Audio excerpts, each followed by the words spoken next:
Hare Krishna, everyone. This is a Saturday question answer session, the first one. I wanted to do it live on YouTube. It didn't work out because I have to wait for 24 hours and then it will not be Saturday anymore. So anyway, today we're going to read a question of a very close friend of ours, and he didn't mind if his name will be mentioned, but my husband, he suggested me that it's best if we keep him incognito. I trust his judgment. So, my dear incognito friend, he asked how did we get on Spotify and other platforms, and how to get your content out there in those channels. So I have 4 parts to reply to this question, to respond.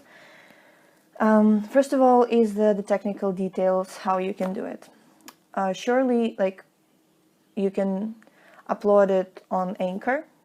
It will give you RSS link, and then you just manually submit them to the different platforms like Spotify, Podcast Addict, TuneIn Radio, Apple Podcasts, this and that. Also, you can use repurpose.io. It's a wonderful tool that allows you to also kind of redirect your content from audio to video, video to audio. They have a couple of different ways how they can help you without you doing anything. Actually, I've heard about Repurpose a long time ago, like a couple of years ago, and I always wanted to basically sign up. At that time, there were some technical problems why I couldn't. But this year, I finally did. And I told my husband that, Prabhu, now I have 4 people working in my Shravanam Diaries team. He was like he's listening.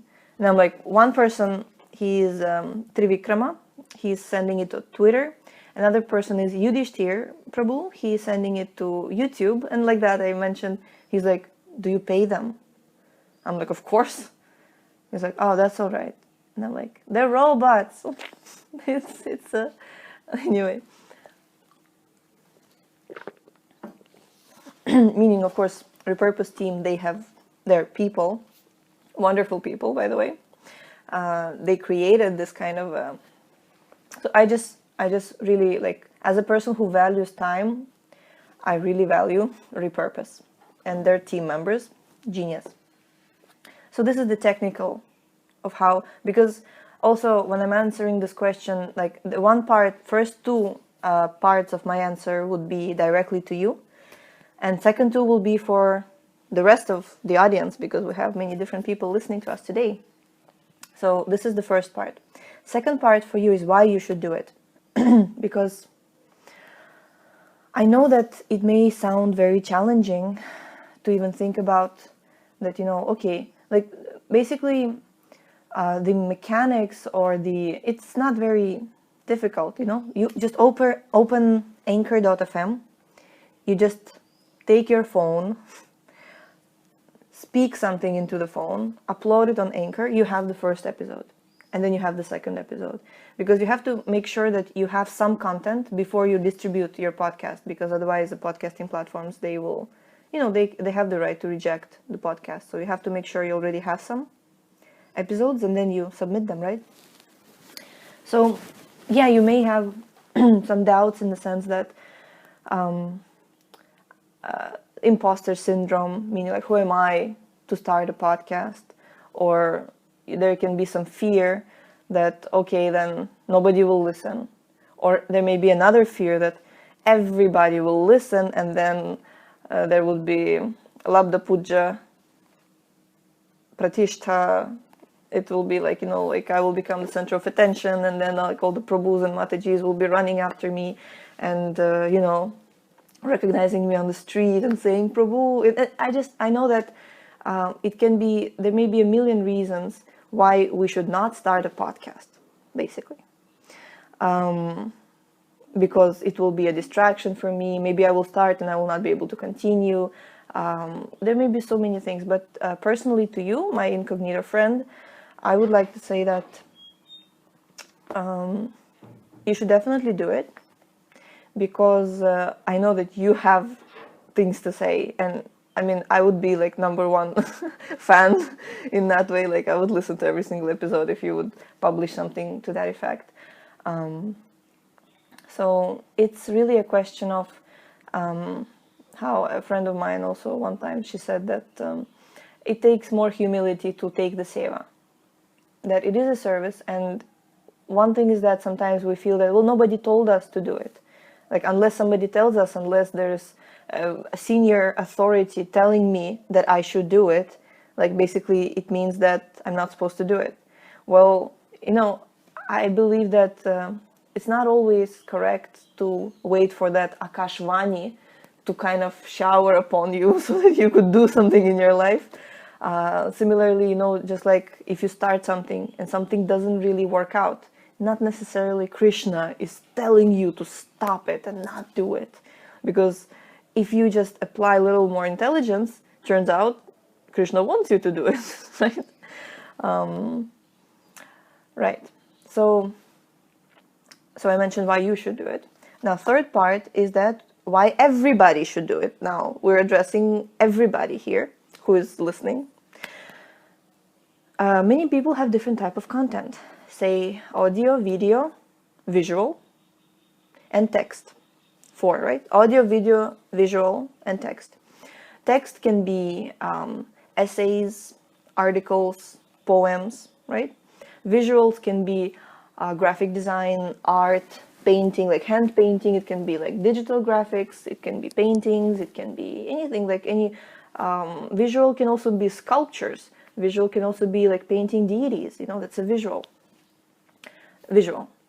Next, video, right? Videos can be anything. It can be like heads up to Prema Rupa and Navadvip Narayan. They made a video podcast, where they just discuss life.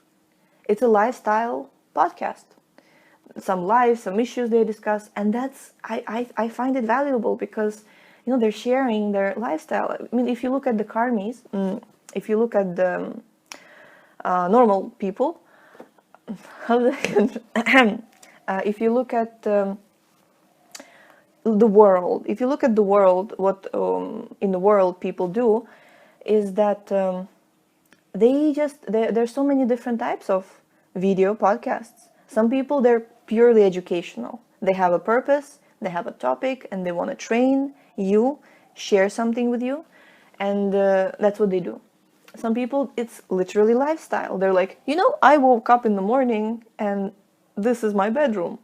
And there are people who like to watch that kind of content. It's a lifestyle. There are people who are focusing on the comedy. They're just showing comedy skits.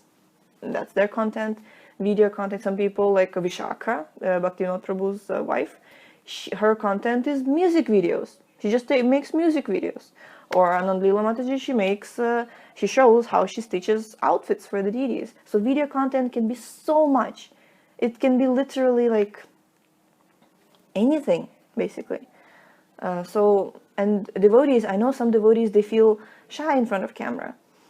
It's okay.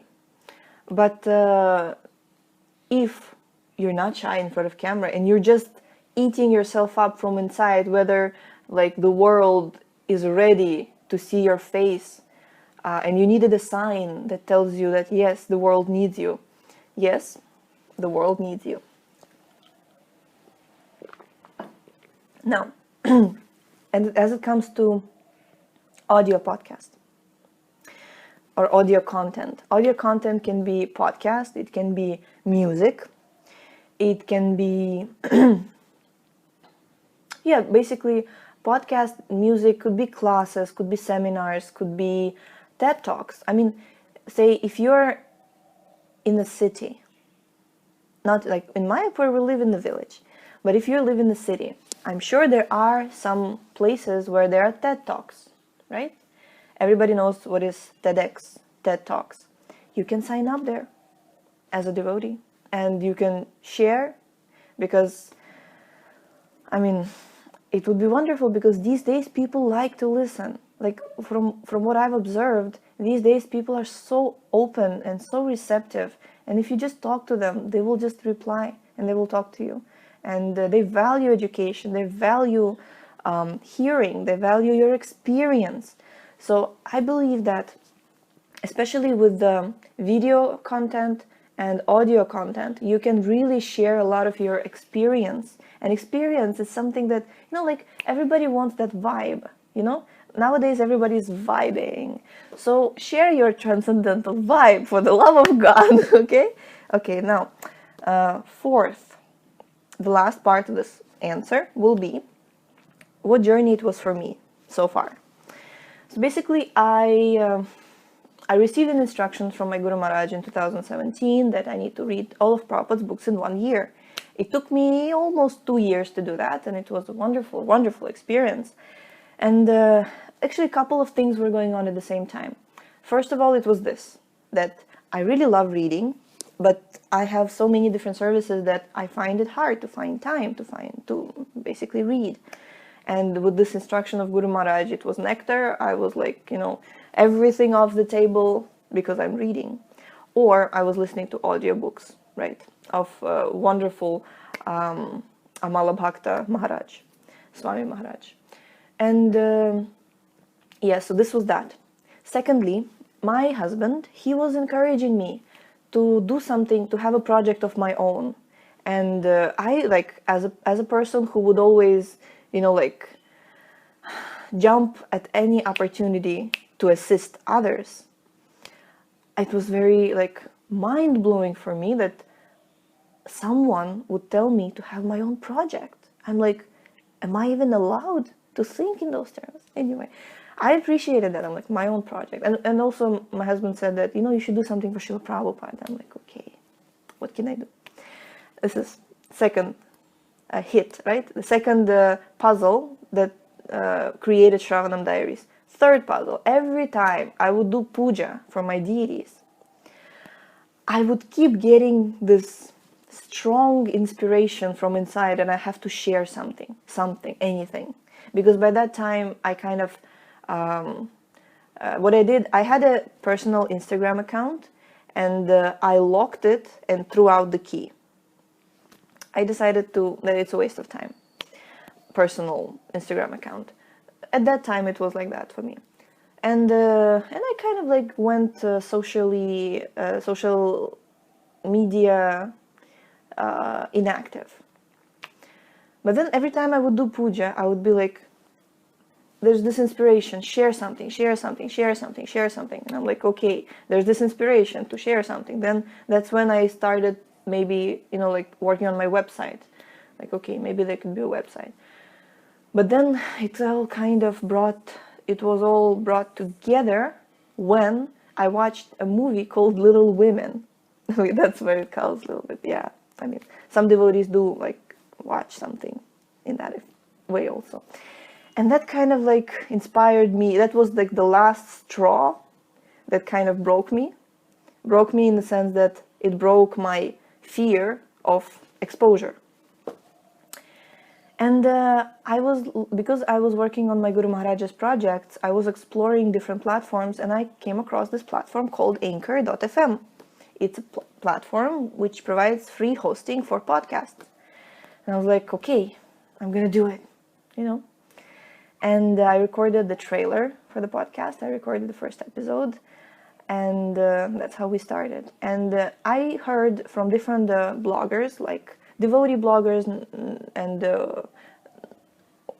other bloggers who are in the world, that first 2 years of your blog, nobody will notice you, nobody will come, nobody will listen, so you just need to continue for 2 years. I don't know what is this rule, but it's true, For the first 2 years of our podcast, we were basically, some people would listen to us. We would still have 50 plus countries listening to us, tuning in.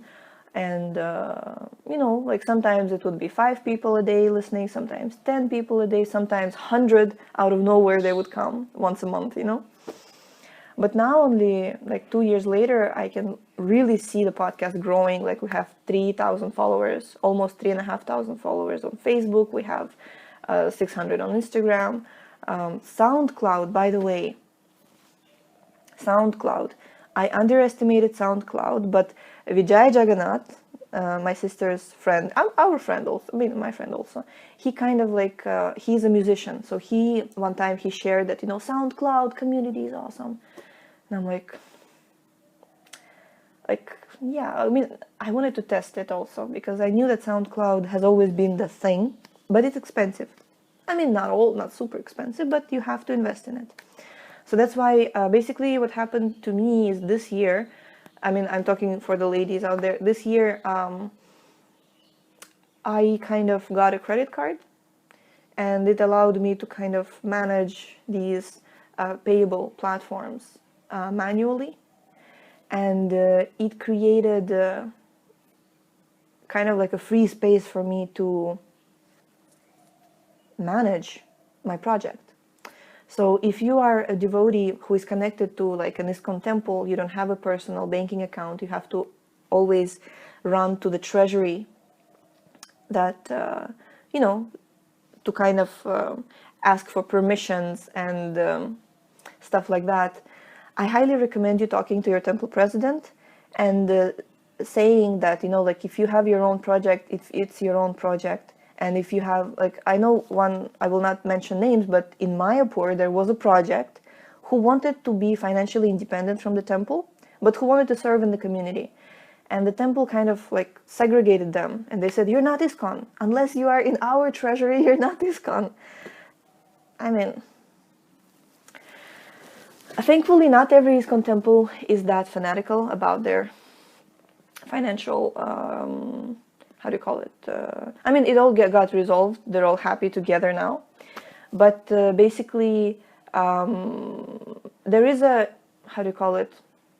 I understand why it would happen this way, because some individual comes and they have their independent projects, and then they kind of like do whatever nonsense they want, and they say it's ISKCON, and then ISKCON's name is blasphemed. Like, and so it's like there is this element involved. So you have to talk to your treasury if you're a brahmachari. Anyhow, I'm so bad at keeping like people incognito.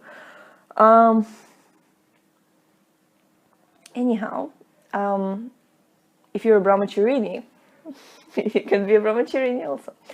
You have to talk to your temple president, and really, like, if you have that kind of relationship that, they will allow you to kind of take, how do you call it, autonomous decisions, then it would be great.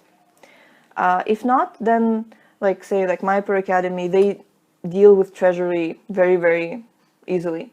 So it also depends on your approach. That, like, we, in Mayapur Academy, us and treasury are like this. Everything we need, everything is supplied. So in the example that I've mentioned before, where there was difficulty in communication, it can partially be because, people have their own ideas. Anyway, I don't know why I mentioned it, but there are different cases like that. So you have to find common ground, and you have to find what best suits you in your purpose. Okay? So, I don't know who to look. I look on the right side, the camera's on this side anyway. So, yeah, so what journey it was for me so far. Yeah, so I found that, I mean, there's a whole other thing that, if you're saying, if you're an author and you want to write a book, and you think that I'll just write a book and I'll just publish it and everybody will buy. Like, there are different YouTube channels which are dedicated to people who want to publish and self-publish.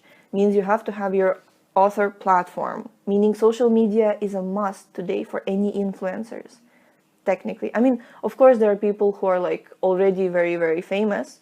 They don't need social media because everybody knows them anyway. But even they sometimes use social media just in order to have even more, not influence, not exposure, but to basically reach, to have a more outreach. And that's very powerful.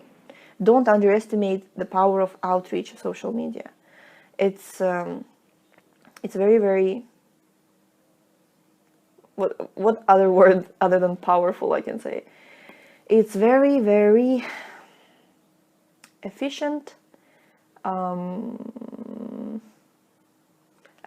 incredible, awesome. It doesn't really describe the word powerful.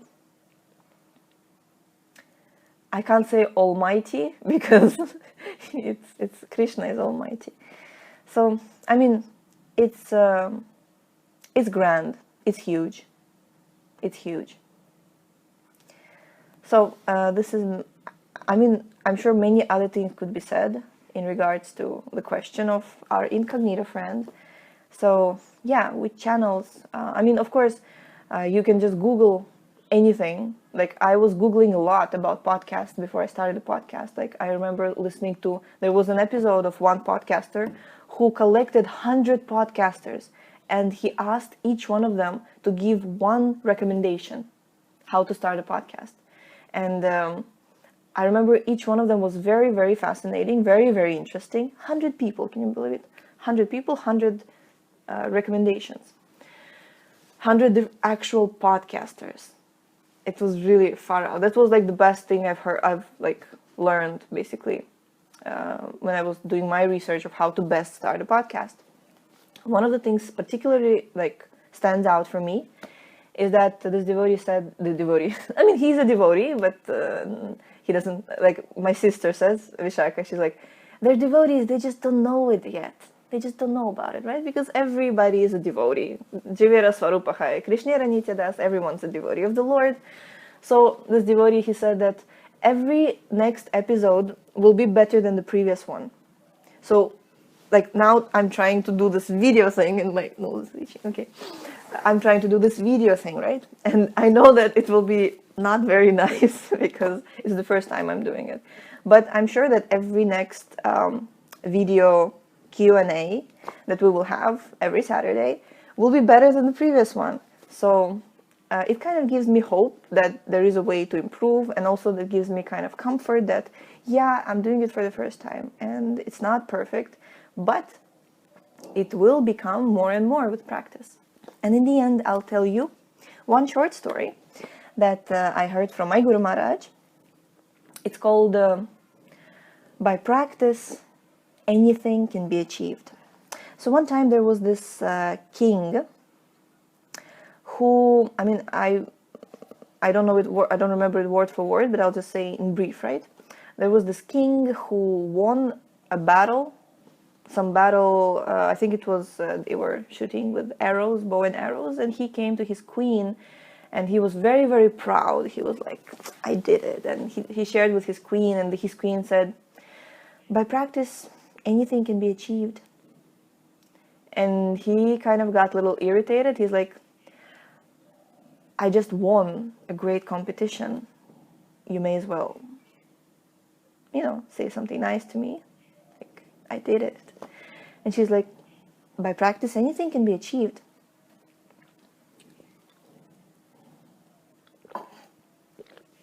It went like that, back and forth. The king got very angry and sent her away to some castle, some palace. And for 1 year, I think. And then this queen, she asked for one, I think she suggested him to send her to somewhere, or I mean, basically the bottom line was that the queen was away in the palace and she asked for a baby calf to be given to her. And each day she would take this baby calf on her hand, like on her, you know, like she would pick it up and then walk the stairs up to her, you know, to her chamber, to her room. Every day. And then a year later, the king, he was missing his queen. He came and he's like, my queen, I'm sorry, I was a little bit angry. You know, it's okay. Let's just go to your, you know, and have some association, have some time, spend time together. And she's like, sure. She picks up this calf, and you know, calves grow up quite fast. She picks up this calf and she starts carrying him up. And the king was like, goodness gracious, he's so heavy. How are you doing this? And the queen said, by practice, anything can be achieved. So yeah, practice, practice, practice. That's why there is sadhana bhakti. We have practice of sadhana bhakti. And basically practice makes, in English there's a proverb, practice makes perfect. And some contemporary influencers say that no, we have to dismantle this belief, practice makes improvement, because there is no limit to perfection, isn't it? Perfection is always expanding. So yeah, so I just wish you all to get your content out there, practice, take some lessons from those who are already influencers, who have already been doing this for some time, and yes, and I wish you all the best. And it's my personal request, if anybody who is listening to me right now, if you ever wanted to get your content out there, and remember there's audio, video, visual, and text. If you wanted to get your content out there, but you were feeling shy, or you're feeling scared, or you're feeling unsure, or you had imposter syndrome, like who am I to share anything, you know? Or you were feeling feared before because, you know, like everybody will be like running after me, and then I will not have personal space, and I will fall down, and then this is a sign from the Lord. I'm joking. This is a sign. I mean, it's my personal request. It's not a sign. It's my personal request. Please share your content. Don't be misers, because Krishna gave you something and you're supposed to return it to him. And Srila Prabhupada always encouraged us to preach, and you're supposed to preach with what you have. So you've got something, share it with the rest of the world. Yeah. And if you got inspired by listening to me blabbering about that, you can also send me whatever you did, and I will surely appreciate it, and maybe also share it with my friends, because I feel that devotees, they're not sharing a lot. They are just busy with their lives, and they feel that there are many preachers who already speak on anything. There are many influencers, like everybody is busy, so that's why nobody needs it got okay. Yeah, so as if everybody's busy and nobody needs me. Well, we need you. Like, it's like we need you. Okay. Hare Krishna.